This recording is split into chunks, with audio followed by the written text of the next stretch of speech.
दोस्तों डीआरडीओ जो कि एक भारतीय सरकारी कंपनी है, इसके द्वारा कई ऐसे बड़े कारनामे करके दिखाए गए हैं जिसकी वजह से पूरी दुनिया कई बार हैरान हुई है। लेकिन दोस्तों ऐसा भी नहीं है कि भारत की सरकारी डिफेंस की कंपनियों ने ही सारा कारनामा करके दिखाया है, बल्कि कई ऐसे भारत की प्राइवेट डिफेंस की कंपनियां हैं जिन्होंने डिफेंस के क्षेत्र में डीआरडीओ को भी बिट कर दिया है। दोस्तों इसी में एक बड़ा नाम आता है ईईएल कंपनी की, जिसका फुल फॉर्म है इकोनॉमिक एक्सप्लोसिव लिमिटेड।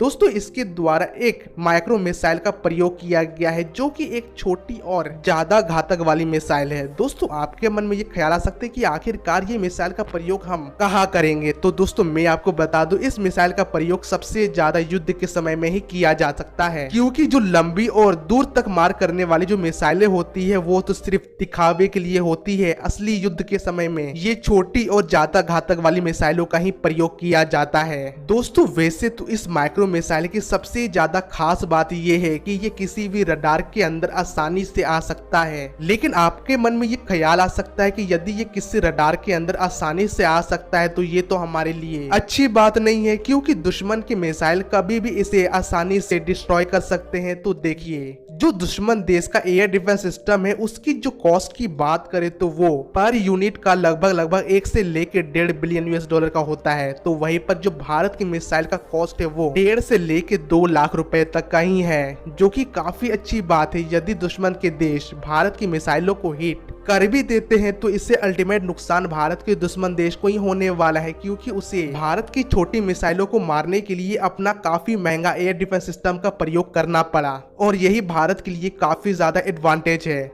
दोस्तों यदि भारत के दुश्मन देश भारत के सैकड़ों मिसाइल को खत्म कर भी देते हैं तब भी भारत इस तरह का हजारों से लेकर लाखों मिसाइल बना सकता है, जिसकी वजह से ये छोटे छोटे मिसाइल चीन या फिर भारत के किसी भी दुश्मन पर हावी हो सकता है और दुश्मन के देश युद्ध के दौरान ही भागने पर मजबूर हो जाएंगे। और यही तो चाहिए भारत को कि भारत के दुश्मन देश भारत से हार मान करके पीछे हट जाए। दोस्तों यहाँ पर मुझे एक कहावत याद आ गई कि छोटा बम बड़ा धमाका, और यही कुछ काम ये माइक्रो मिसाइल कर रहा है। वैसे दोस्तों आप इसके बारे में क्या राय रखते हैं कमेंट में जरूर बताइएगा। तब तक के लिए नमस्कार, जय हिंद।